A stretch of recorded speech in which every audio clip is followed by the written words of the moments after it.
Hello，各位好，我是 Revision Lab 修整所的阿修，欢迎来到我的频道。我们大概都听过台湾奇迹这个词，对吧？但今天我们不想只停留在这些漂亮的标题上，我们要一起深入挖掘，去解构台湾经济真正的心灵，也就是那个看不见却驱动着一切的集体心理跟战略力量。这套旅程，我们会一起从过去看到现在，甚至去探讨台湾经济的下一步到底该怎么走。好的，这就是我们今天探索的路线图。我们会从战后的一片废墟开始，去探讨所谓奇迹败后的真相，也就是那股强烈到不行的求生意志。接着，我们会来分析驱动台湾工业崛起的两大核心引擎——黑手与夜鹰。这两个群体真的非常有趣。再来，我们会深入拆解 C 趸的崛起与神话，而且接下来这点超级重要，我们会用更锐利的眼光来检视这个盾牌是不是真的那么牢不可破。最后，我们会一起思考台湾该如何从一个单点的 C 盾演化成一个更全面的系统盾，以及驱动这个新系统的核心动力到底是什么。好，第一部分我们就来谈谈奇迹的真相，一股求生的意志。老实说，要理解台湾经济为什么能从零到有，我们必须先理解打造这一切的人，他们当时心里到底在想什么。那种时代氛围跟心理状态，才是所有事情的起点。这一句话可以说是点出了整个时代的核心时代精神。救亡图存，你可能会觉得这4个字听起来很遥远，但你得想象一下，当时的经济发展从来就不只是一门生意，它更像是一场救国运动。我们所熟知的李国鼎、尹仲荣这些战后的技术官僚，他们继承的其实是从清末以来好几代知识分子那种深沉的使命感。经历了战争的摧残和政权的败退，他们心中想的只有一件事，在这个资源极度匮乏的岛屿上，从零开始重建一个现代化的国家。这股强大的发展意志才是最根本、最底层的驱动引擎。为了让大家更具体地感受当时的处境有多艰困，有个数字非常关键。在二战结束的时候，台湾有超过1半的工厂是被战火直接摧毁的。整个社会面临的是什么？是生产停摆、恶性通膨，还有大量迁台人口带来的严重粮食危机。这根本就不是一个准备起飞的跑道，这就是一片被炸烂的废墟。所以你可以想象，后来的经济成长真的是在一片瓦砾堆上面，硬生生的一个砖一个瓦的建立起来的。这组数据的对比真的非常惊人。在1961年呢，台湾的人均 GDP 只有区153块美元，这是什么概念？就是一个非常贫困的农业社会。但是到了2023年，这个数字成长到32756美元，这个增长幅度真的可以说是一场脱胎换骨的转变。这背后展现的不只是经济政策的成功，其实就是整个社会卯足了全力，想要拼出一条活路的那股集体意志的具体成果。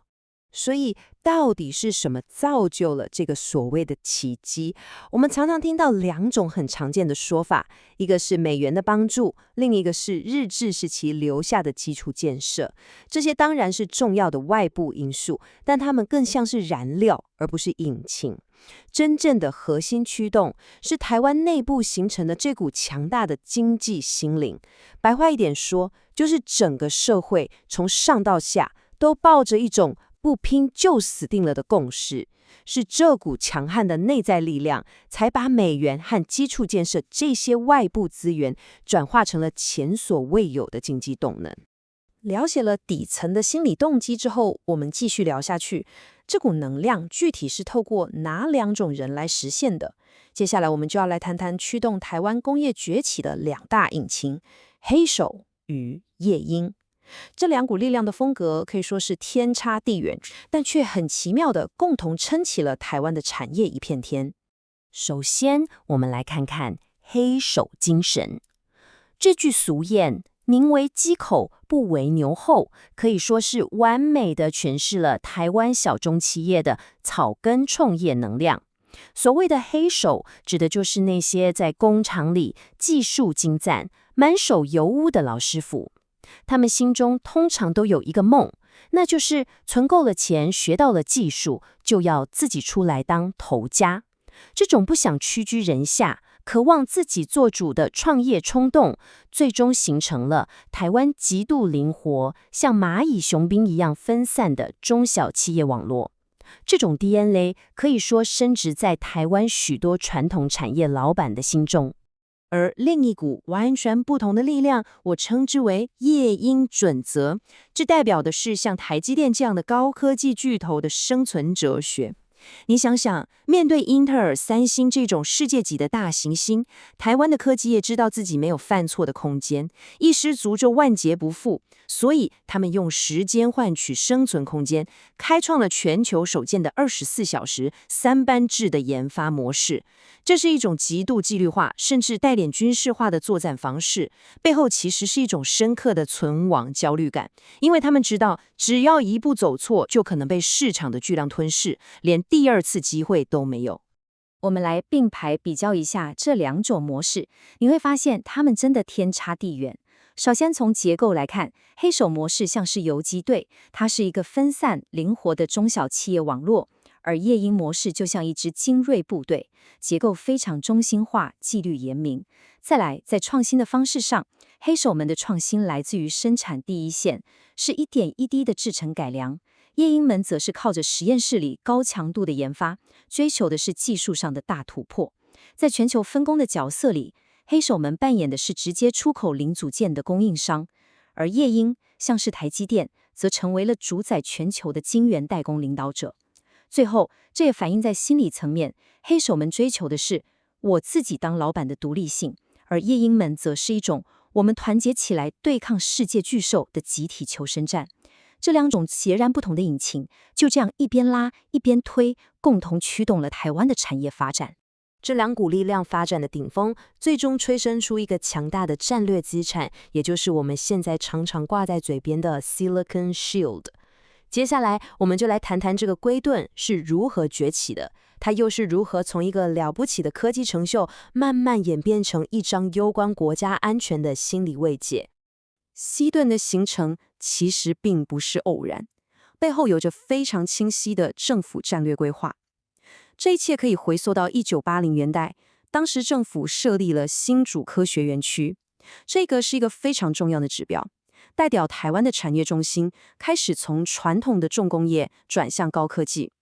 这一步成功之后，为了扩大这个高科技聚落的规模，到了1995年，又在南部设立了科学园区。接着，在2002年，中科也成立了。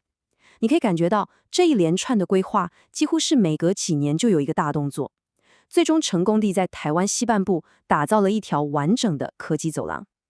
这也为后来台湾在晶片制造、主机板这些领域称霸全球打下了最关键的基础。所以，我们讲的 C 盾到底是什么？简单来说，它的理论基础是因为台湾在全球半导体供应链中占据了一个无可取代的关键地位，所以世界上的主要强权基于他们自身的经济利益，也必须确保台湾的稳定与安全。这个概念慢慢的从一个经济现实演变成台湾社会的一种集体认同，甚至可以说是一张带来安全感的心理毛毯。但是重点来了，这张毛毯真的那么温暖，那么牢固吗？如果这个盾牌并不如我们想象中那么坚不可摧呢？接下来这个部分，我们要拿掉滤镜，用一个更批判、更现实的视角来挑战这个核心假设。我们必须问自己一个非常现实的问题：西盾到底是一张会自动生效的保单，还是一场冷冰冰的利益散剂？简单来说，西盾要能发挥作用，得满足一个非常残酷的条件，那就是其他国家出手帮助台湾所要付出的代价，必须要小于眼睁睁看着台湾出事，自己产业链跟着断裂的损失。一旦这个不等式反转过来，也就是帮台湾的代价太高的时候，那这个盾牌就会立刻出现裂痕。我们可以来做一个思想实验，帮助大家理解这个概念，我称之为成本容忍度实验。想象一下，如果现在要你花个3000块台币去帮助一个你不认识的陌生人，我想大部分人都会很乐意，对吧？好，那如果代价提高一点，变成让你国家的 GDP 下滑5%呢？这时候可能很多人就要开始犹豫了。我们再把赌注拉到最高，如果代价是股市暴跌30%，能源供应出问题，甚至可能让你家附近出现军事冲突的风险呢？这才是龟顿每天在国际政治舞台上所面对的真正考验。他测试的从来不是盟友嘴上说的多好听，而是他们的政府和人民到底愿意为了台湾承受多大的痛苦和牺牲。这背后是一场赤裸裸的国家利益和痛苦忍受度的精密计算。当我们把这个逻辑推到极致，就会发现一个战略上的矛盾。当台湾的晶片产能在全球占比高到成为一个无法替代的单点故障时，它的角色就会开始产生危险的转变。它会从保护台湾的 C 土盾变成地缘政治谈判桌上的 C 人质。更危险的是，如果对手采取一种我得不到，别人也别想得到的焦土策略，那这个盾牌就可能变成一颗足以引爆全球产业链的 C 炸弹。好了，分析了这么多风险，听起来好像很悲观，但如果C盾是脆弱的，那解决方案是什么？答案其实不在于放弃这个盾，而在于让它升级，也就是从一个单点的防御演化成一个更具韧性的、全面的系统性实力。这里的关键差异在哪里？传统的西盾思维常常把所有的宝都压在单一的超级企业，像是台积电。它的战略定位就像是保护一座工厂，靠的是先进制程、技术的领先。但是系统盾这个概念，它的核心依赖的是整个产业生态系。它的战略定位就不再只是一座工厂，而是一个少了你就不行的完整生态系统。保护的范围也从单纯的晶片制造向上扩及到材料、设备，再向下延伸到 AI 应用，甚至是网络安全。简单说，策略的重心必须从保护一颗皇冠上的宝石，转向确保整个宝库都固若金汤，而且无法被轻易复制或取代。那么，要打造这个更强韧、更全面的系统盾，我们需要一个全新的驱动引擎。而这个新引擎就是现在全球都在热议的双轴转型，也就是数位化加上永续化。双轴转型这个概念最早是欧盟提出来的，听起来很学术，但它强调的重点其实很直白，就是企业在追求数位化、提升效率的同时，必须同步的把永续发展的理念融入到核心战略里面。这意味着未来的成功不再只是看你的获利能力，更重要的是你能不能在经济、环境和社会这3个层面之间找到平衡。你可以把它想象成企业要练就一身左右互搏的功夫，一只手要追求数位化的效率，另一只手要兼顾永续发展的责任，两者缺一不可。这种转型主要有4个重要的支柱在支撑。第一个支柱是环境影响，也就是要利用数位科技来减少碳排放，优化能源使用。第二个是社会责任，要确保数位化带来的进步是公平的、包容的，不能只让少数人受益。第三个是经济效益，企业当然还是要赚钱，但必须透过创新的商业模式来实现可以持续下去的获利。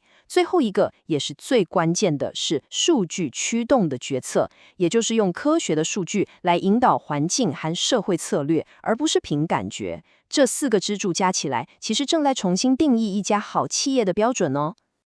简单整理一下刚刚的内容，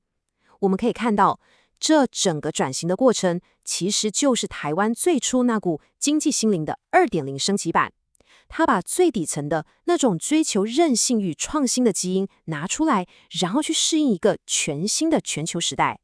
说到底，这就是把最初那股求生存的意志升级成一种更宏大的追求永续繁荣的意志。台湾的第一个故事是关于生存，它的第二个故事是关于龟盾，那么它的第3个故事会是什么？这个篇章其实还没有被写下，它完全取决于台湾社会能不能成功的导航这一次的演化，从一个单点的强项真正转型成一个有韧性、可持续的完整系统。这将是我们这个世代需要共同面对和回答的问题。总结一下今天的重点，我们从台湾经济最初那股救亡图存的强韧心态出发，看到了黑手与夜鹰如何打造出产业的双引擎。接着，我们也深入剖析了龟盾这个神话，理解到它并非万能保单，而是一场冷酷的利益计算。过度依赖甚至可能变成战略风险，所以未来的出路就在于将这面盾牌升级成一个涵盖完整生态的系统盾，并以数位与永续的双轴转型作为驱动台湾前进的下一个核心引擎。今天的内容就到这边，如果你觉得这集有帮助，记得马上点赞、订阅、开启小铃铛。我们正在冲订阅，需要你的支持。我是阿修，我们下次见，拜拜。